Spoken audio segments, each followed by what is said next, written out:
Hey, Amp community, how's everybody doing out there? Wanted to let you guys know that today I have the amazing opportunity to interview Jeff Veenhuis, who is on the board of directors for CVA, which is responsible for bringing you all of the amazing content you see on the site. But not only that, he is president and CEO of Surfacide Manufacturing.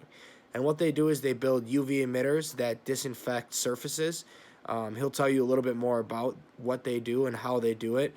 But this is a side of the healthcare field that typically people don't really think about being in the healthcare field, but is super important. And we're seeing that now more than ever with everything going on with this pandemic. So I think this is a great opportunity for everybody, and stay tuned to see what he has to say. Alrighty, Jeff. So what is UV light? So we particularly deal with UVC. The best way to describe ultraviolet, it's actually invisible light spectrum. UVA, UVB, and UVC all come off the sun. UVA and B is what gives us our tan or gives us the heat from the sun. UVC is all blocked by the ozone. We use a way in our lamps to generate that spectrum of UVC, which is measured in nanometers. We use 254 nanometer UVC energy. And technically, what really does the job that we use it for is radiation. So it's a radiation invisible light spectrum.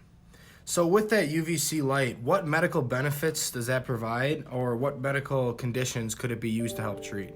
Yeah, so technically, it actually can be detrimental. So we just channel that detrimental and put safety conditions around its use to be beneficial.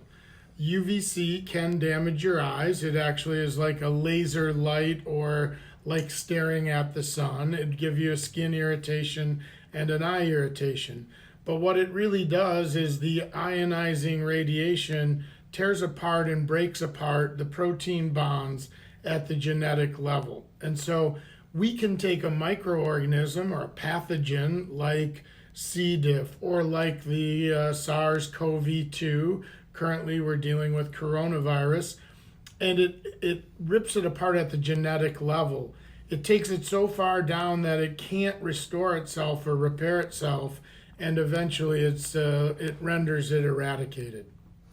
So you just spoke about the coronavirus and more specifically the COVID-19. How effective is it at getting rid of that or disinfecting surfaces from that? So we have not directly studied the SARS-CoV-2 strain that's out there, but all coronaviruses, and there's more than 1,000 coronaviruses, none more publicized than this one, but a few years ago we were dealing with another coronavirus that was limited to Saudi Arabia, the Middle East Respiratory Syndrome, or MERS. And we happen to have really good data on MERS. We know that in 5 minutes, at a distance of 4 feet, we can deliver what we call a 6-log reduction. That means we've eradicated 99.9999% of that organism in just 5 minutes. And because of its composition, it's got the same look. Everybody's seen on CNN that coronavirus picture with the crowns coming off.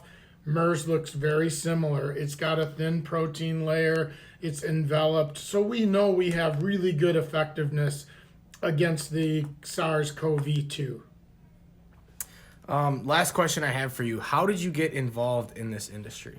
Wow. So I actually started almost right out of college in med device. I worked in a variety of roles in orthopedics, neurosurgery, and selling implants and stimulators and screws and hardware and shunts and other devices to neurosurgeons. About 5 or 6 years ago, I put an investment and partnered with Gunnar, who was just founding and incepting Surfacide. He'd done the R&D, and we were ready to commercially launch it. So I put in and invested with Gunnar. We built the manufacturing facility. We built out a service network. We built an international or global sales force. And now here we are 5 years later. That's incredible. Well, thank you very much, Jeff. I know everybody is really thankful for the product you've built and you helping try to end this pandemic. Hopefully we're going to be hearing some more from you on the site. Thank you. Thank you.